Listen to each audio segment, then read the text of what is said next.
दोस्तों 14 मार्च को हमारा कक्षा 11वीं का हिंदी विषय का एमपी बोर्ड का वार्षिक परीक्षा का पेपर होने वाला है, इसलिए लगातार मैं आपको तैयारी करा रहा था। ओके, और मैंने दोस्तों आपको कंप्लीट हिंदी विषय की तैयारी भी करा दी है। आपके कोई भी टॉपिक हो, चाहे आपका काव्य खंड हो, गद्य खंड, बितान, अभिव्यक्ति माध्यम, पद्य साहित्य का इतिहास, गद्य साहित्य का इतिहास, महात्मा कवि परिचय, महात्मा लेखक परिचय, निबंध लेखन, पत्र लेखन, साथ ही गद्यांश पद्यांश की संदर्भ व्याख्या, व्याकरण में बात करें तो आपका काव्य बोध, भाषा बोध, जितना भी आपके टॉपिक है सभी टॉपिक को मैंने आपके महत्वपूर्ण प्रश्नोत्तर बता दिए हैं। महत्वपूर्ण वस्तुनिष्ठ प्रश्नोत्तर आपको कवर करा दिए हैं। ओके, प्रॉपर अगर आप अच्छे से तैयारी करना चाहते हैं, क्लास 11th हिंदी वार्षिक परीक्षा इंपॉर्टेंट क्वेश्चन आंसर के नाम से प्लेलिस्ट है। प्लेलिस्ट में जाकर क्रम से वीडियो देखकर आप क्या है अच्छे से तैयारी कर सकते हैं, क्योंकि मैंने दोस्तों सभी टॉपिक पढ़ाए हैं। अच्छे से आप क्या है पूरी वीडियो देख लेते हैं, टॉपिक तैयार कर लेते हैं, तो 80 में दोस्तों 80 नंबर लाने की ये पूरी आपकी तैयारी हो जाएगी। लेकिन बहुत सारे विद्यार्थियों का कमेंट आ रहा था कि भैया हमने क्या है पूरे साल भर अच्छे से तैयारी नहीं की है, इसके साथ ही जो आपने इंपॉर्टेंट क्वेश्चन बताए हैं टॉपिक बाई टॉपिक वो भी मैं सही से नहीं पढ़ पाया हूँ। ओके, अब मुझे बहुत डर लग रहा है। ओके, आप केवल सिलेक्टेड क्वेश्चन बता दीजिए। तो ये फाइनल वीडियो रहने वाली है। इस वीडियो में दोस्तों आपको आपके कहने पर अंतिम 50 टॉप 50 इंपॉर्टेंट क्वेश्चन आंसर बताने वाला हूं, जिसके आपके एग्जाम में आने के हाई चांस रहने वाले हैं। तो यदि आपने पूरे साल भर नहीं पढ़ा है और जो मैंने आपको topic by topic important question answer बताए, काव्य खंड, गद्य खंड, बितान, व्यक्ति माध्यम के और आपकी व्याकरण के तैयार कराए हैं, ओके, तो ये सब आपने वो भी नहीं पढ़े हैं। ओके, तो आप केवल ये टॉप 50 क्वेश्चन आंसर तो आपको अच्छे से तैयार कर लेना है। बाकी जिन विद्यार्थियों ने मेरे साथ तैयारी की है और पूरी जो हमारी प्लेलिस्ट को फॉलो किया, हिंदी की प्लेलिस्ट को फॉलो किया, सभी वीडियो तैयार की है, उन्हें कोई दिक्कत नहीं रहने वाली है, उनसे हर क्वेश्चन आसानी से बन जाएगा। ओके, लेकिन जो विद्यार्थी अच्छे से नहीं पढ़ पाए वो इन क्वेश्चन को टॉप 50 जो क्वेश्चन आंसर बताने वाला हूं इस वीडियो में अच्छे से तैयार कर लीजिएगा। बाकी जो विद्यार्थी हैं जिनकी पहले से पूरी तैयारी है वो भी इस वीडियो को ध्यान से अंदर देखिएगा, तो उनका क्या अच्छे से रिवीजन हो जाएगा, उन्हें यह पता चल जाएगा कौन कौन से प्रश्न अति महत्वपूर्ण रहने वाले हैं।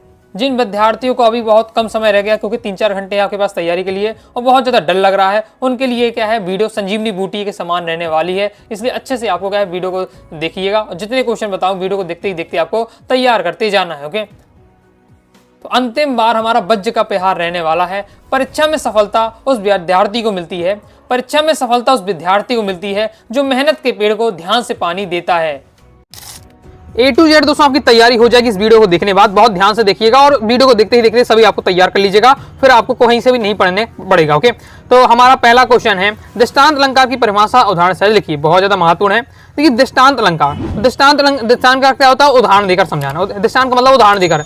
जब भी काव्य में हम किसी बात को उदाहरण के माध्यम से समझाएं, उदाहरण देकर समझाएं, तो वहां आपका क्या दृष्टांत अलंकार होता है। तो इस बार से आपको लिख देना है कि दृष्टांत का अर्थ क्या होता है? उदाहरण। जब काव्य में किसी वाक्य को उदाहरण देकर समझाया जाता है, अर्थात जब पहले एक बात को कहकर उसकी मिलती जुलती दूसरी बात कही जाती है, पहली बात के उदाहरण के रूप में क्या है दूसरी बात कही जाती है, वहां आपको क्या है दृष्टांत अलंकार होता है। ओके, तो बस आपको इतना याद रखना है, दृष्टांत का अर्थ होता है उदाहरण, और जब भी काव्य में क्या है उदाहरण देकर समझाया जाता है, ओके, तो वहां आपका दृष्टांत अलंकार होता है। पंगी प्रेम नंदलाल के हमें ना भागत जोग, मधुपत राजपत पाई के भीख न मांगत लोग। यानी क्या है, यहाँ गोपियां कहती हैं कि हमें भगवान श्री कृष्ण का में क्या है प्रेम मिल गया है, प्रेम मिल गया है, तो हम क्या है अब योग जैसे योग, यानी योग का मतलब योग या ध्यान का काम क्यों करें? ध्यान योग का काम उन्हें करता है जिन्हें भगवान का कृष्ण का प्रेम नहीं मिलता। ओके, हमें तो मिल चुका है, इसलिए हम योग जैसी छोटी चीजें, ध्यान जैसी छोटी चीजें नहीं करेंगे। ये तो सेम उसी प्रकार से जैसे किसी को राजा बन जाए और वो भीख मांगने का काम करे, तो इस टाइप का बताया जा रहा है, उदाहरण देकर दूसरे लाइन में समझाया जा रहा है। ओके, नेक्स्ट है हास रस की परिभाषा उदाहरण से लिखिए। ओके, तो एक परिभाषा याद कर लीजिए सबकी, फिर आप लिख सकते हैं। सहृदय हृदय में स्थित हास नामक स्थायी भाव का जब विभाव अनुभाव संचारी भाव संयोग होता है, वह हास रस की निष्पत्ति होती है, यह हास रस ग्रहण करता है। एग्जाम्पल बिल्कुल आसान है। कहा बंदरिया ने बंदर से, चलो नहाए गंगा, बच्चों को रहने दो घर में, होने दो हुड़दंगा। बिल्कुल आसान दिया हुआ है। नाटक और एकांकी में अंतर आपको तैयार कर लेना है, बिल्कुल सिंपल है।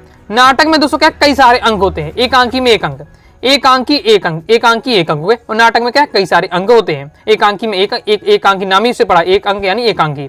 अब देखिए नाटक क्या बड़ा होता है, एकांकी छोटी होती है। तो जब नाटक बड़ा होता है तो इसलिए क्या है नाटक में पात्रों की संख्या अधिक होती है, एकांकी में पात्रों की संख्या आपकी क्या है नाटक के अपेक्षा कम होती है। और ये सभी जितने क्वेश्चन है 2-2 नंबर के आने वाले, तो 2-2 लाइन में आपको सब तैयार करना है, 2-2 पॉइंट आपको तैयार करके रखना है।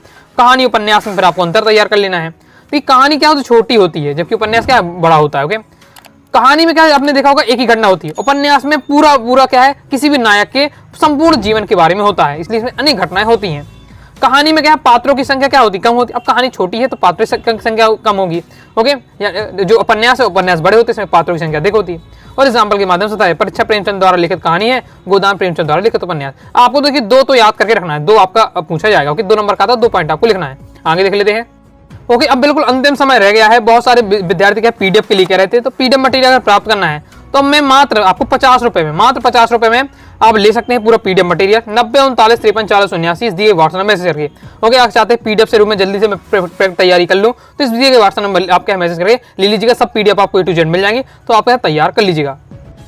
ओके, केवल आपके लिए क्या है, एक दिन आपको परीक्षा लगेगी, 1 से 2 दिन रह गए हैं, इसलिए आपका ऑफर चलाया जा रहा है। तो आपको जो 249 का पूरा इतना बड़ा कोर्स था मात्र 50 रुपए में दे रहा हूँ। ओके, बहुत सारे विद्यार्थी कह रहे हैं कि सर मैं पढ़ना चाहता हूँ, नहीं ले पा रहा हूँ, इसलिए मैंने आप लोगों के देखते हुए कर दिया है। अब अंतिम समय रह गया है, अब लेकर आप क्या है पूरी पीडीएफ तैयार कर लीजिएगा। ओके, अब नेक्स्ट आपका क्वेश्चन आपका आ जाता है, भक्ति काल की प्रमुख काव्य धाराओं के नाम लिखिए। भक्ति काल की काव्य धारा तो एक सगुण होता है, निगुण, जिसमें राम मार्ग की शाखा के कौन है, प्रमुख कवि तुलसीदास, कृष्ण के हैं सूरदास। निगुण की बात करें तो 2 होती हैं आपके इसमें भी पार्ट, एक प्रेम मार्गी, ज्ञान मार्गी। प्रेम मार्गी की जायसी है, ज्ञान मार्गी कबीर है। बस ओके, ये आपको तैयार करके रहना है। क्लियर है? ओके, कम इंपॉर्टेंट है तो पढ़ लीजिएगा। फिर इसके बाद देखिए राष्ट्रभाषा और राजभाषा की दोनों की विशेषता तैयार कर लेना है, साथ ही राष्ट्रभाषा और राजभाषा में अंतर तैयार कर लेना है। मैं आपको बता दूंगा। तो राष्ट्रभाषा विशेषताएं आपकी 2 नंबर का आता है, तो इस प्रकार से आपको 2 लिख देना है। राष्ट्रभाषा संपूर्ण राष्ट्र की भाषा संपर्क भाषा होती है तथा इसका प्रभाव संपूर्ण राष्ट्र में व्यापक होता है।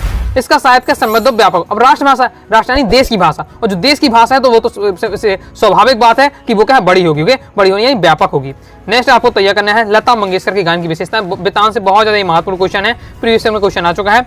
2 तो आपको याद रखनी है। मैंने 3 विशेषता दी है। एक तो सुरीलापन, लता के गायन में क्या है, सुरीलापन है। उनके स्वरों में क्या है, अद्भुत एक मिठास होती है, तन्मयता, मस्ती होती है। और आपने भी क्या है, लता मंगेशकर जी के गाने सुने ही होंगे। अगर वास्तव में सुने हैं कमेंट से आप जरूर बताइएगा। ओके, कि सुनने की आपने नहीं सुने। ओके, कोमलता और मुग्धता, लता के स्वरों में क्या है, कोमलता मुग्धता है। गानों जब आप उसके सुनेंगे तो आपको समझ में आ जाएगा कि ये विशेषता ने क्यों, उनकी ये विशेषता क्यों है। आपने उनके देखा सुरीलापन होता है, उनकी कोमल उनकी आवाज होती है, ओके, स्वरों में निर्मलता होती है। तो ये 3 विशेषताएं दी हुई हैं, तो आपको तीनों अच्छे से तैयार कर लेना है। मैंने तो पहले आपको हेडिंग याद कर लेनी है, उसके अंदर आप एक लाइन लिख दीजिए। नेक्स्ट बहुत ज्यादा महत्वपूर्ण छायावाद की 2 विशेषताएं और उसके प्रमुख कवि। क्योंकि कभी ये पेपर में क्या है, छायावाद की विशेषता बस आ जाएंगी या फिर उसके कवि बस आ जाएंगे, दोनों में आपको बता देता हूँ, तैयार करके रखिएगा। तो पहला छायावाद की विशेषता है व्यक्तिवाद की प्रधानता होती है, दूसरा है प्रकृति प्रेम। ये 2 बहुत ज्यादा महत्वपूर्ण विशेषता है। व्यक्तिवाद की प्रधानता का मतलब है कि जो कवि होता है, छायावादी कवि है, वो अपने जो उनके अनुभव, उनके जो निजी शौक हैं, ओके निजी शौक है, उनके निजी अनुभव सुख दुख हैं, वो कविताओं के माध्यम से अपने सुख दुख बताते हैं। प्रकृति प्रेम, जो छायावादी कवि हैं वो प्रकृति प्रेमी भी बहुत ज्यादा है, इसलिए उन्होंने क्या है, प्रकृति का मानवीकरण बहुत ज्यादा किया है। ओके, प्रकृति मानवीकरण यानी प्रकृति में जान डालने का काम किया है। तो ये 2 विशेषताएं आपको तैयार करके रखना है। इसके बाद प्रेम एवं सौंदर्य का चित्रण, छायावादी कवियों ने नारी सौंदर्य तथा प्रेम का क्या है, चित्रण बड़ी रुचि और साझा के साथ किया। 3 विशेषता बता दी, कोई भी 2 तीनों आप पढ़ लीजिएगा। ओके, हेडिंग तो याद रखना है। मैं 3 इसलिए देखिए 2 लिखना है, 2 नंबर क्वेश्चन है, 2 लिखना है, लेकिन 3 याद रखना है। रीजन वहां पे पेपर में जाते हैं टेंशन इतना ज्यादा हो जाता है कि भूलने लगते हैं चीजें, आपको पता भूलने लगती हैं। तो ज्यादा पढ़ के जाइएगा, तब आप वहाँ 3 पॉइंट पढ़ेंगे, तब आपको वहाँ 2 पॉइंट अच्छे से याद आ पाएंगे। ओके, कई बार विद्यार्थी 2 पॉइंट याद करके जाते हैं, उसमें भी 1 भूल जाते होंगे, तो फिर इस प्रकार से दिक्कत हो जाती है। साथ ही इनके क्या है, कई बार क्या है, विशेषता ना पूछ के उनके कवि और की रचनाएं आ जाती हैं। तो देखिए छायावाद के कवि प्रमुख कवि कौन है, जयशंकर प्रसाद, सुमित्रानंदन पंत, महादेवी वर्मा। जयशंकर प्रसाद की कमाई झरना, सुमित्रानंद पति बीड़ा पल्ला गुंजन, महादेवी वर्मा की नीरजा निहार रसेम। ओके, फिर माधुर गुण की परिभाषा उदाहरण से लिखिए, बहुत ज्यादा महत्वपूर्ण है। माधुर गुण में, माधुर गुण यानी मधुर लगे, सुनने में जो मधुर लगे, यानी जो काव्य हमें सुनने में मन पुलकित हो सके। मन पुलकित यानी मन हमारा क्या है, खिल उठे, मन हमारा क्या है, खुशी से भर उठे, वहां पर क्या है, माधुर, कानों को क्या है, मधुर लगे हमारे। माधुर गुण यानी कान, जो ऐसे काव्य को पढ़ने से सुनने से हमारा क्या है, जो मन है वो प्रसन्न हो जाए, कानों को सुनने में अच्छा लगे, माधुर गुण आपका होता है। ओके, बस इतना आपको लिखना है। बीती भावरी जागरी, अंबर पनघट में डुबो रही, तारा घटूसा ना गई। थोड़ा उदाहरण में दिक्कत होगी तो क्या है, लिख कर आप प्रैक्टिस करिएगा, याद हो जाएगा। इसके बाद प्रतिवादी कविता की विशेषताएं, जैसे छायावादी की इंपॉर्टेंस आती है, इसके बाद प्रतिवादी की विशेषताएं। 3 विशेषताएं दी, 2 आप तैयार कर लीजिएगा। मैं तो आपको देखिए एक और तरीका मैं आपको बता देता हूँ। देखिए अब इतना है तो आपको अंदर की डिटेल याद नहीं हो पा रही, एक काम आप कर सकते हैं। तो इस सबकी हेडिंग बस याद रख लीजिए। तो प्रतिवाद की विशेषता, सोचों के प्रति घृणा और सोचों के प्रति करुणा, दूसरा यथार्थ का चित्रण, तीसरा रूढ़िवाद का विरोध। बस ये 3 हेडिंग याद कर लीजिए। पेपर में आता है विशेषता तो हेडिंग बस भी लिख दे तो भी दोस्तों आपको 2 नंबर मिल जाएंगे, तो भी आपको क्या है नंबर मिल जाएंगे, नंबर नहीं कटेंगे। लेकिन अगर थोड़ा आपको दिखाना कि मैं टॉपर हूँ, होशियार बच्चा हूँ, तो अंदर की 1-2 लाइन भी आप लिख सकते हैं। ओके, लेकिन अभी याद नहीं हो रहा आपको तो फिर आप ये लिख दिए, और हो जाए तो फिर आपको लिखना ही चाहिए, जैसे मैंने दिया सेम इसी बार से आपको एग्जाम में लिखना चाहिए। लेकिन नहीं हो रहा तो हेडिंग बस लिख दिए तो भी आपको नंबर मिल जाएंगे। तो ये हेडिंग याद कर लिए। साथ ही इससे पहले छायावाद की बताई, तो हेडिंग याद रखिए कि व्यक्तिवाद की प्रधानता, प्रकृति प्रेम, प्रेम और सौंदर्य का चित्रण, ये 3 विशेषता छायावाद की विशेषता बताई हैं। तो हेडिंग आपको उसमें याद रख लीजिएगा। साथ ही इसकी क्या है प्रतिवाद की भी हेडिंग तैयार कर लीजिएगा। प्रतिवाद कभी तैयार कर लीजिएगा। रामधारी सिंह दिनकर रचनाएं हैं कुरुक्षेत्र रेणुका रश्मि रथी, नागार्जुन युगधारा संतरंग, शिव मंगल सिंह सुमन पहला सज्जन धरती की बात। ये 1-1 2-2 आपको पढ़ के रखना है। नेक्स्ट हमारा क्वेश्चन है शब्द शक्ति की परिभाषा एवं प्रकार लिखिए। तो शब्द शक्ति क्या होती है, परिभाषा क्या है, शब्द एवं अर्थ को मिलकर ही क्या काव्य की रचना होती है। इन दोनों का गहरा संबंध है। इन दोनों का जो संबंध जिस शक्ति द्वारा हम प्रकट करते हैं वही हमारी क्या शब्द शक्ति होती है। ओके, आगे देख लेते हैं। ये आपकी शब्द शक्ति हो जाती है। शब्द शक्ति प्रकार अब 3 प्रकार होते हैं, देखिए शब्द गुण के भी 3 होते हैं, शब्द शक्ति भी 3 होती है। ओके, तो अभिधा लक्षणा व्यंजना ये आपकी 3 शब्द शक्ति है। ओके, क्लियर है। आगे नेक्स्ट हमारा क्वेश्चन है विशेषोक्तक अलंकार की परिभाषा उदाहरण से लिखिए। देखिए वीडियो काफी लंबी हो जाएगी, लेकिन आप क्या है एक ही वीडियो में बता रहा हूँ, पूरी हिंदी की तैयारी हो जाएगी। इतना पढ़ लेते हैं आप 80 में 80 अभी भी स्कोर कर सकते हैं। मतलब अभी क्वेश्चन आंसर से यहाँ से मैं कवर करा दूंगा और क्वेश्चन आंसर वाला पार्ट, बाकी वस्तुनिष्ठ एक और मैं आपको वीडियो दे दूंगा सुपर फास्ट रिवीजन, तो वस्तुनिष्ठ वहां से पढ़ लीजिएगा तो अभी आपका अभी भी स्कोर कर सकते हैं। अब पढ़ना तो आपको पड़ेगा। देखिए मैं पूरा गाइडेंस दे रहा हूँ, इजी से इजी, जितना आप गाइडों में देख सकते हैं आपके सभी बहुत ज्यादा टॉपिक आपको क्या है ढूंढना पड़ेगा कैसे क्या है, और आपको क्या है कठिन लैंग्वेज रहेगा। ये मैंने बहुत ज्यादा एनालिसिस करके इजी लैंग्वेज में इसको करने का प्रयास किया है और मैं आपको समझा भी रहा हूँ, तो सुनते जाइएगा ध्यान से, और सुनते भी जाते हैं तो भी आधी से ज्यादा चीजें आपको याद हो जाएंगी। ओके, तब विशेषोक्तिक अलंकार।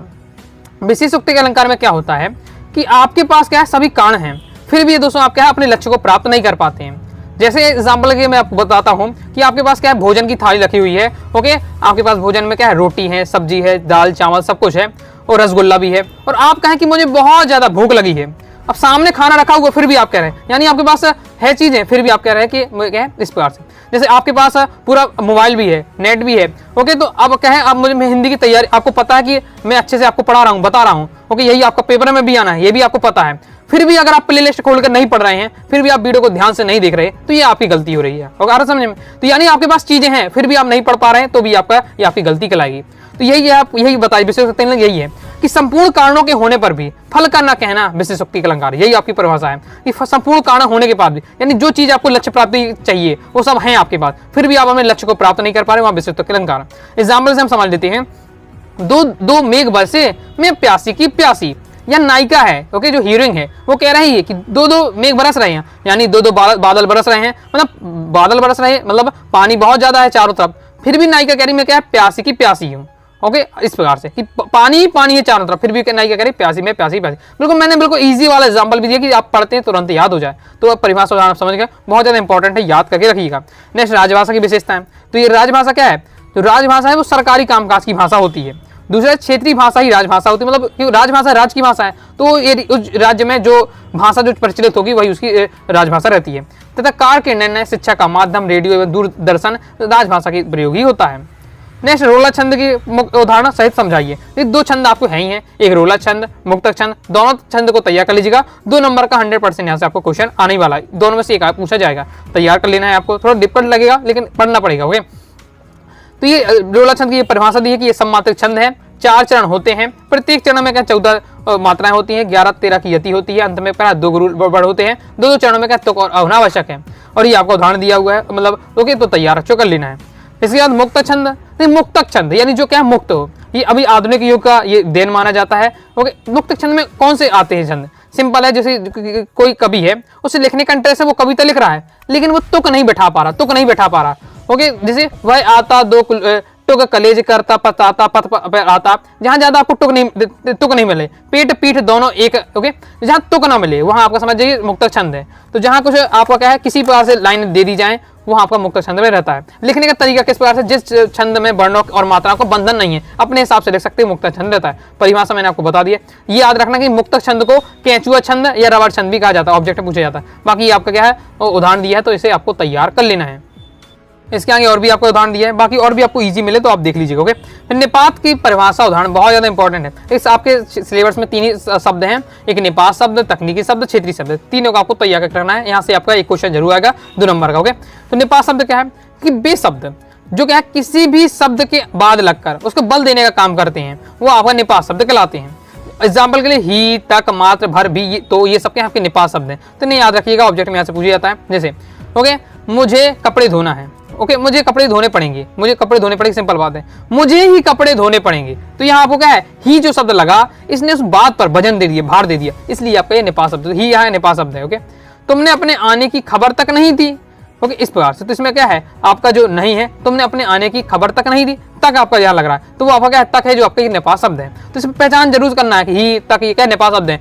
ऑब्जेक्ट में यही आपको पूछा जाता है। ओके, फिर शब्द युग में, शब्द युग में किसे कहते हैं, तो 2 पर्याय या के मेल, या 2 विपरीतार्थ मेल, या 2 सार्थक निरर्थक शब्दों के मेल, शब्द युग में, शब्दों का युग में, शब्दों का जोड़ा, युग मतलब होता है जोड़ा, कपल। ओके, तो जब क्या आपका होता है 2 शब्दों का अगर युग बन रहा है वो आपका शब्द युग में है। अब यहाँ 2 शब्द हो सकते हैं, वो चाहे विलोम भी हो सकते हैं, समान अर्थ वाले भी हो सकते हैं, दोनों निरर्थक भी हो सकते हैं, वो आपका शब्द युग में कहलाता है। ऐसे शब्द अगर मिलकर आपका शब्दों का निर्माण हो रहा है तो आपका शब्द युग कहलाएगा। सिंपल दिया हुआ है।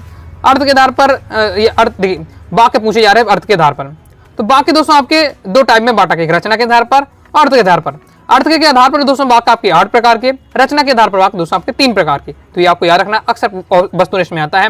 अर्थ के आधार पर 8 प्रकार के, रचना के आधार पर 3 प्रकार के पूछा जाता है। इनके एक बार नाम भी आपको तैयार कर लेना है। नेक्स्ट हमारा वक्रोक्ति अलंकार की परिभाषा उदाहरण दीजिए।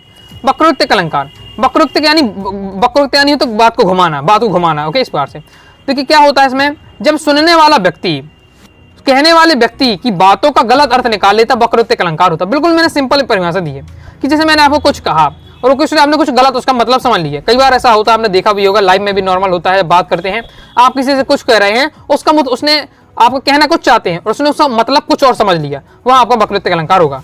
ओके, तो ये सुनने वाले की गलती हो जाती है। ओके, ये कहने वाले भी अच्छे से तरीके से नहीं कहा है। तो जब सुनने वाला व्यक्ति है वो कहने वाली व्यक्ति की बातों को क्या गलत अर्थ निकाल लेता है, वहाँ वक्रोक्ति अलंकार होता है।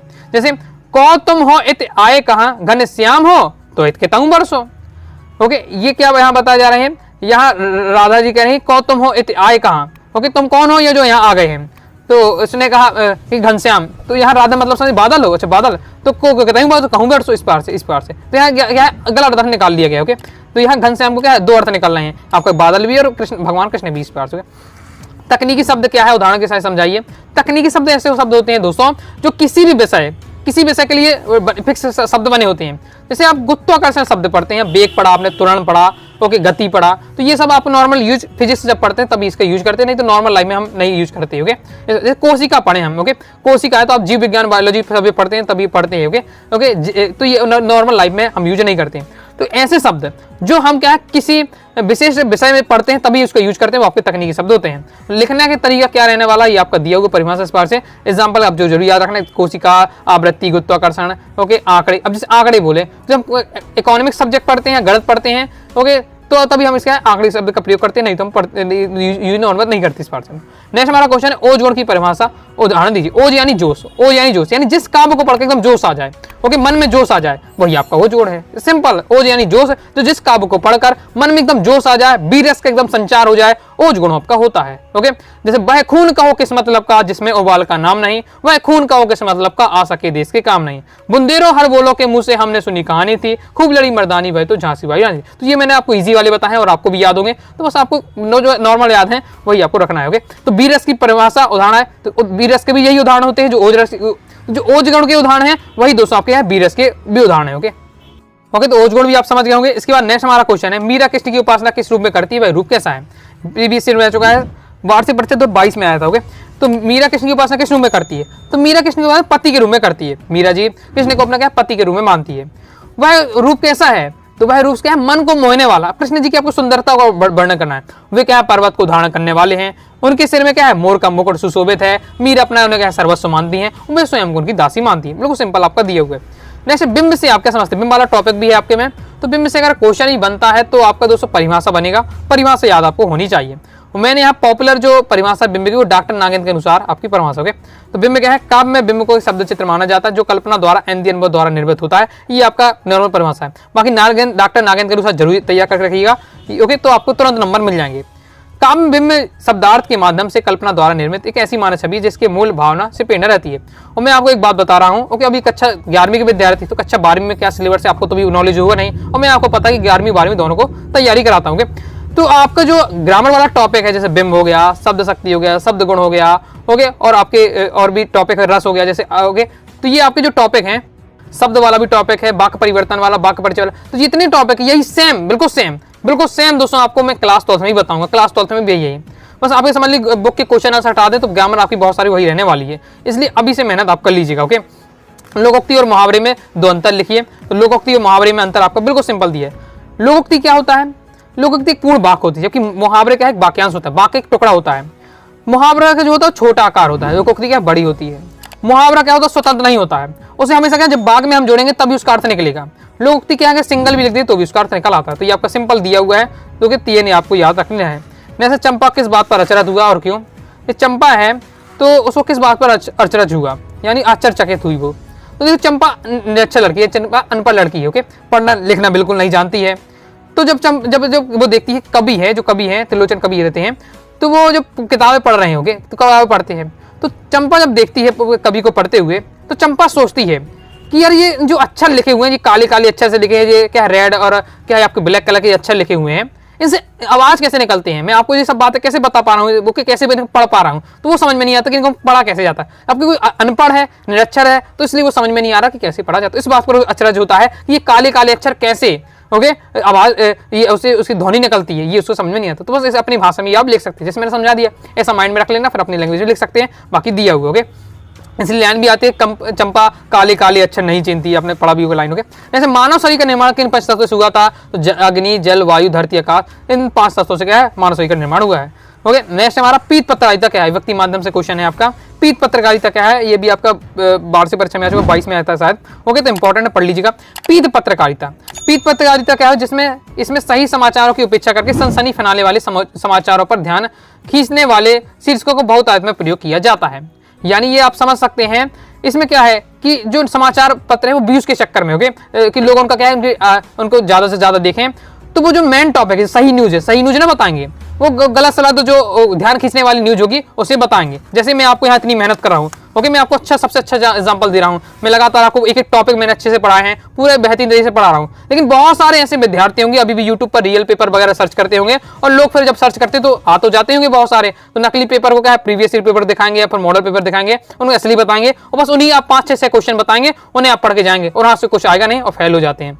तो क्या है कि कुछ ऐसे लोग भी है जो आपको क्या है बहकाएंगे, आपको क्या है आप उनको व्यूज के चक्कर में आपको क्या है सनसनी फैलाने वाले वही काम करेंगे। यही पीत पत्रकारिता है उनकी, ये पीत वीडियो कहलाएगी उनकी, इस प्रकार से आप समझ सकते हो।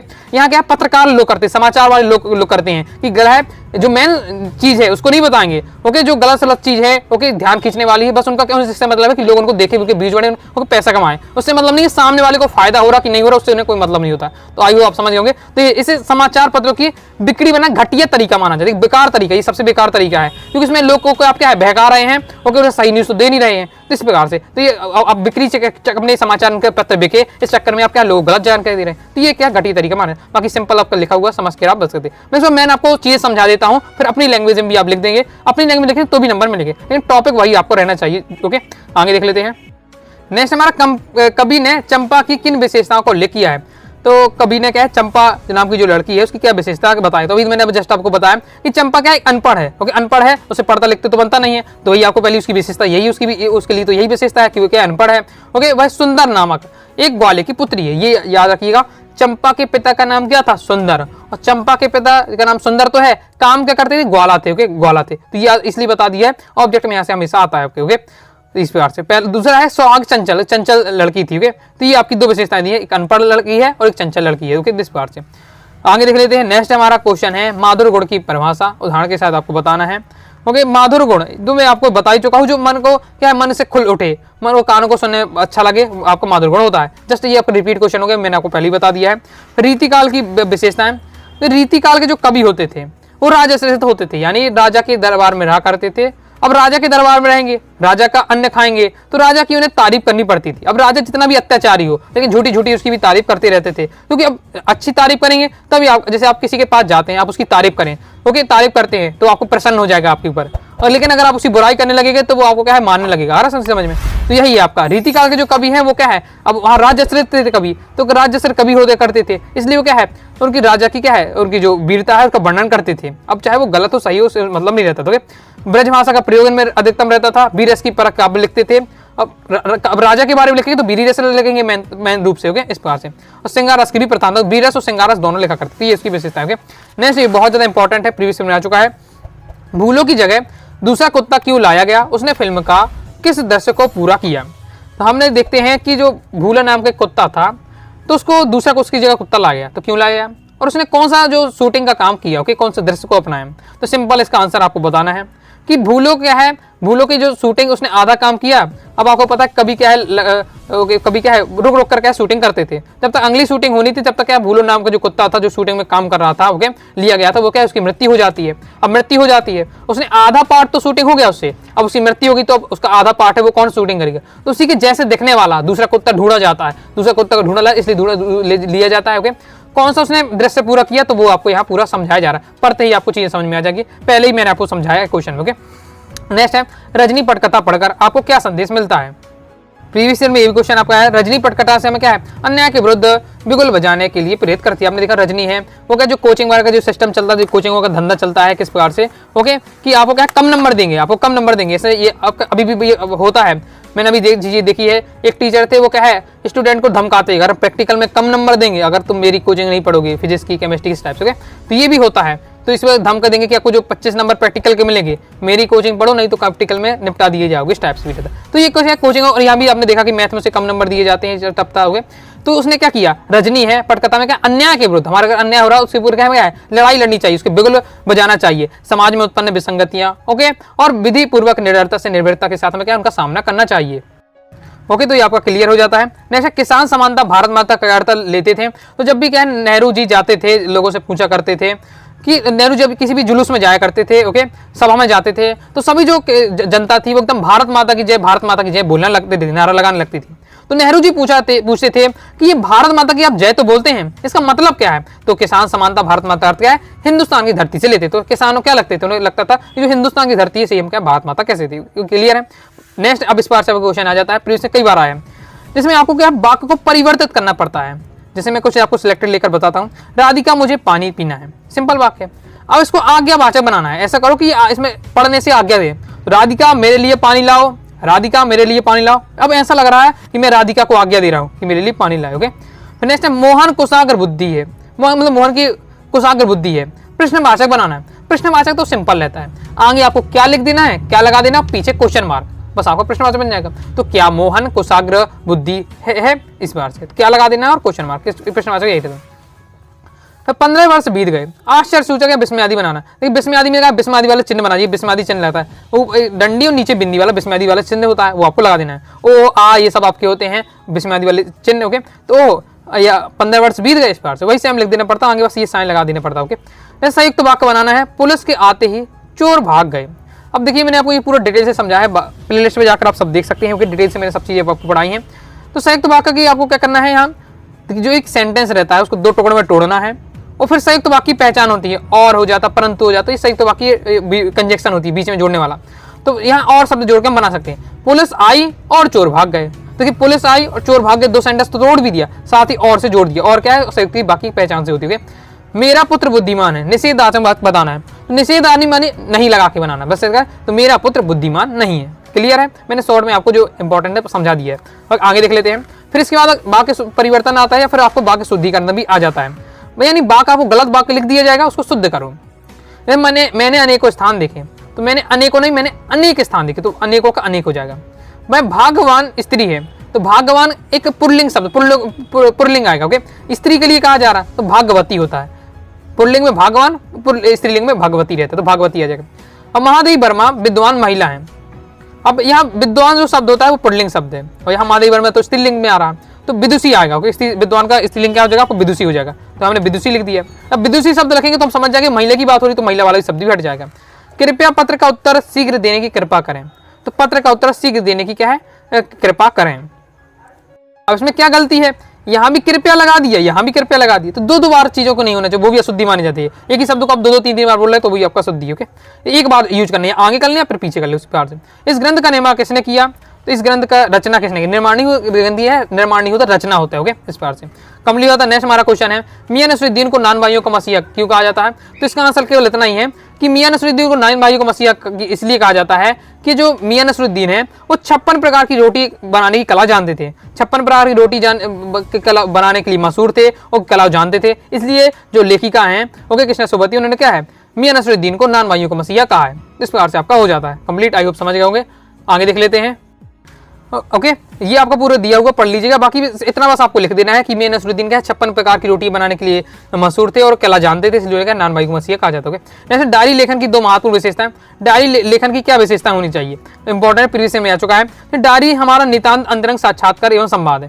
मतलब डायरी हम किसी के दूसरे के लिए नहीं लिखते कि कोई व्यक्ति हमारा जो लिख रहा है वो दूसरा पढ़े, हम अपने बारे में जानने के लिए डायरी का लेखन करते हैं। इसलिए लिखा अंतरंग साक्षात्कार, यानी अपने बारे में अपना ही इंटरव्यू अपने द्वारा ले रहे हैं, इस टाइप से। जैसे जो बात हम किसी भी को सुना नहीं सकते उसे हम क्या है, डायरी में लिखकर स्वयं को सुना सकते हैं। ओके, वो आपके इस पार से दिया है। जीवन के सुंदर पलों को दोबारा जीने का अवसर मिलता है डायरी लेखन से। विशेषताएं दी है, बिल्कुल सिंपल है। नेक्स्ट है भक्ति काल काव्य की विशेषता है, भक्ति कालीन है। तो भक्ति काल में क्या है, गुरु महिमा थी, भक्ति तथा प्रेम पर बल था। साथ ही यहाँ भाषा राजस्थित नहीं थे, क्योंकि अभी मैंने आपको बताया रीतिकाल के कवि हैं वो क्या राजा के अंडर में रहा करते, राजस्थित थे, जबकि भक्ति काल के कवि क्या राजस्थित नहीं थे, वो अपने स्वतंत्र घुमा करते थे। जैसे तुलसीदास है आपके, ओके आपके सूरदास हो जाते हैं, या भक्तिकालीन कवि हैं। इस बार से आपका दिया है 2 से 3 आपको पॉइंट तैयार कर लेना है। नेक्स्ट हमारा अभिव्यक्ति माध्यम से क्वेश्चन आपका, अंतर व्यक्तित्व संचार क्या है। तो सिंपल है, अंतर व्यक्तित्व संचार का मतलब होता है कि जब दो व्यक्ति आमने सामने बैठ कर बात करे वो आपका अंतर व्यक्तित्व संचार। अंतर व्यक्तित्व संचार आमने सामने, जैसे आगे अभी भी हम आप और हम क्या बात कर रहे हैं, लेकिन हमारा और आपका ये बात करना अंतर व्यक्तित्व संचार नहीं है, क्योंकि हम आमने सामने बैठकर तो बात कर नहीं रहे। इस प्रकार से जब आमने सामने बैठकर बात करें तो आपका क्या है, अंतर व्यक्तित्व संचार कहलाएगा। ओके, तो इसका ये फायदा रहता है, इसमें क्या है, जो फीडबैक होता है वो तुरंत आपका प्राप्त हो जाता है। तो इस प्रकार से आपको बता देना है। नेक्स्ट हमारा क्वेश्चन, वीरगाथा काल की विशेषताएं। वीरगाथा काल को आदिकाल भी कहा जाता है। तो इसमें पहला कि इसमें वही आपका जिस प्रकार से रीतिकाल में भी क्या है, राजस्व इसमें भी थे, राजस्व कभी, साथ ही इसमें आश्रित दाताओं की प्रशंसा। आश्रित दाता यानी जिसके अंडर में रहते, जिस राजा के अंडर में रहेंगे उसकी क्या है, तारीफ करनी पड़ती, अब चाहे वो झूठी तारीफ भी हो करनी पड़ती थी। नेक्स्ट वीर रस की क्या है, साथ ही श्रृंगार रस की प्रधानता। नेक्स्ट क्वेश्चन आपका तैयार करना, वीर रस की परिभाषा उदाहरण आपको तैयार कर लेना है। तो वीर परिभाषा देखिए मैं आपको बता चुका हूँ, रस में आपको एक परिभाषा तैयार कर लेना है। 10 प्रकार के रस होते हैं, सभी में वही आपको परिभाषा लिखनी पड़ती है। तो साय हृदय के हृदय में स्थित उत्साह नामक स्थायी भाव का जब विभाव अनुभाव संचारी भाव सही होता है, वीर की निष्पत्ति होती है। बस यहाँ देखिए उत्साह नामक स्थायी भाव है। अगर यहीं आप हास रस की बताते तो हास आपको सेट कर देना है। यदि आप करुण रस की बताते तो यहाँ शोक कर दे, जिसका रस का बता उसका यहाँ स्थायी भाव सेट कर देना। इस परिभाषा सबकी वही सेम रहने वाली है। और देखिए जो आपका बुंदेलो हर बोलो के मुंह से हमने सुनी कहानी थी, ये वीर रस का आपका उदाहरण हो जाता है। यही दोस्तों आपका रोज गोड़ का भी उदाहरण होगा। ओके, इसके बाद नेक्स्ट है, कवि ने अपने को दीवाना क्यों कहा है। तो यहाँ दीवाना करते पागल, किसी के प्रेम में डूबा व्यक्ति पागल या दीवाना कहलाता है। कभी यहाँ क्या है, प्रभु की क्या है, भक्ति में लीन है। ओके, इसलिए जबकि संसार का बाह्य आडंबरों में उलझकर ईश्वर को क्या खोज रहा है, अतः कवि ने क्या स्वयं को दीवाना कहा है। नेक्स्ट हमारा क्वेश्चन है, आगे बढ़ने से बताना चाहूंगा, अभी भी आपको क्या टाइम है। ओके, 1 से 2 दिन अगर अच्छे से आप तैयारी करना चाहते हैं, 1 से 2 दिन में पूरा पीडीएफ मटेरियल लेकर क्या तैयारी करना चाहते हैं, 90 39 53 40 89 इसलिए व्हाट्सएप नंबर आप ले सकते हैं। मात्र 50 रुपए में आपको क्या है, कंप्लीट पूरा पीडीएफ मटेरियल आपको मिल जाएगा। ओके, तो आगे देख लेते हैं। ये आपका क्या 250-300 वाला कोई कोर्स पूरा आपको मैं केवल दे रहा हूं, क्योंकि 1 से 2 दिन बचे हुए हैं, प्रॉपर तैयारी करनी है अभी भी, तो ले सकते हैं। तो मायके आई बहन के लिए कवि ने क्या घर को परिताप का घर क्यों कहा है। तो देखिए परिताप का घर क्यों कहा है, तो ये कि कवि जो है, देखिए कवि के क्या 4-5 भाई बहन थे। तो एक उसमें जो भाई यानी भवानी प्रसाद मिश्र वो स्वयं क्या जेल में थे। ओके, जेल में थे। जब उनकी क्या की जो बहन है मायके आएगी, तो जब उसे पता चलेगा तो वो क्या खुशी से आएगी। ओके, और वहाँ क्या घर में सोचेगी मायके जाएगी तो बहुत ज्यादा खुशी मिलेगी। लेकिन जब उसे पता चलेगा कि उसका जो एक भाई है वो जेल में है तो उसे क्या दुख होगा। इसलिए कवि ने क्या परिताप घर का, इसलिए मैंने समझा दिया आपको। इस बार से समझ के रखना है, फिर अपनी लैंग्वेज में आप 2 से 3 लाइन बता सकते हैं, वही आपका दिया हुआ है। ओके, तो इसे आप पढ़ के आप समझ गए होंगे। नेक्स्ट हमारा पटकथा क्या होती है। पटकथा, पट यानी ये फिल्मों की बात हो रही, पटकथा क्या फिल्मों के लिए कहा गया है। यानी पट में कथा नहीं, फिल्मों के लिए आपकी बात बताइए। यानी जो फिल्म की जो आपने देखते होंगे, मूवी देखते होंगे, तो उसकी पूरी कहानी होती है, स्क्रिप्टेड होती है, पूरी कहानी होती है। तो उसको भी कोई ना कोई क्या है, कोई लिखता होगा पहले, इस बार से पूरा बनाता होगा कि इस मिनट में ये कहा जाएगा, ओके ये सीन रहेगा, वो आपका पटकथा कहलाता है। यानी फिल्मों के लिए जो राइटिंग वाला काम किया जाता है, उसको कहानी को जो लिखने का काम करता है, वही आपका पटकथा कहलाता है। लिखने का तरीका यही ऊपर रहने वाला है। पटकथा किसी फिल्म या दूरदर्शन कार्यक्रम की पटकथा लेखन द्वारा लिखा गया एक कच्चा चिट्ठा होता है। यह मूल रूप से लिखा जाता है और किसी उपन्यास या कहानी के लिए भी तहत तैयार किया जाता है। इसमें संवाददाताओं के बीच होने वाली घटनाओं दृश्यों का ब्यौरा होता है। इसमें यही बताता है कि कौन हीरो क्या किससे कब कहेगा, और जब वो कह रहा है उस बात को, तो पीछे उनका बैकग्राउंड क्या चलेगा, ओके कौन सा बैकग्राउंड म्यूजिक चलेगा, मतलब हर चीज में लिखी रहती है। ओके, अंग्रेजी में से क्या स्क्रीन प्ले कहा जाता है। जैसे प्रयोगवाद की आपको विशेषता है, छायावाद, व्यक्तिवाद, प्रयोगवाद, तीनों को तैयार करके रखना है। और दो बस आपको विशेषता तैयार कर लीजिएगा, ये आपका दिया हुआ है।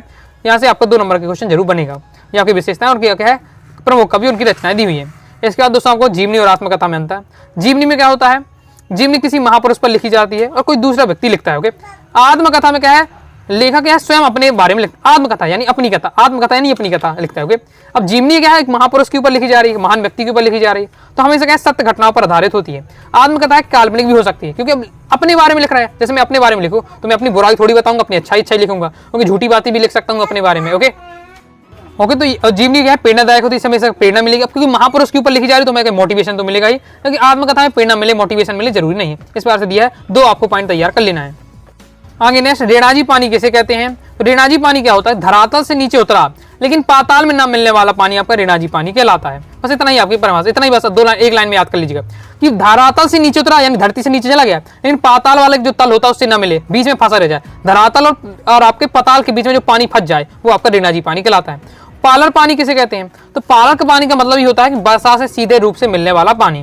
जो मैं बरसात से सीधे जो पानी में मिल जाता है, ओके, वो हमारा क्या है, पालर पानी कहलाता है। तो बरसात का सीधे रूप से मिलने वाला जल का यह जल जो बहकर नदी तालाब आदि में एकत्रित हो जाता है, वो आपका है पालर पानी कहलाता है। जैसे बेबी हालदार ने सर्वप्रथम चिट्ठी किसे और क्यों लिखी, तो बेबी हालदार ने सर्वप्रथम चिट्ठी तादुस को कोलकाता में रहने वाले बंधु जो उनसे कम उम्र के में 1 वर्ष बड़े थे, उम्र से 1 वर्ष बड़े थे, वो लिखी।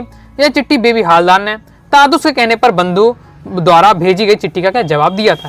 नेक्स्ट लास्ट क्वेश्चन हमारा, कुई की चिनाई कितने तरीकों से की जाती है। तो चुई की जो चिनाई है कई तरीकों से की जाती है, इसमें ईंटों के द्वारा, कीप की घास में से बने मोटी रस्सों द्वारा, लकड़ी के लंबे लट्ठों इत्यादि से करी जाती है। ये सभी आपको प्रीवियस ईयर में आ चुके हैं, तो उनको मैंने कवर किया है। इस बार से दोस्तों मैंने आपको टॉप 50 क्वेश्चन बताए हैं जिन्हें आपको अच्छे से तैयार कर लेना है। इसके अलावा भी आपको कुछ जो टॉपिक पढ़ना है, जैसे पत्र लेखन का है तो वो आपको अलग से वीडियो देख लीजिए, पत्र लेखन में आपको तैयार कर लीजिएगा, तो वहाँ से 4 नंबर पक्का हो जाएंगे। निबंध लेखन बता दिए कौन से आपको निबंध तैयार करना है, उससे आप 4 नंबर पक्का कर लेंगे।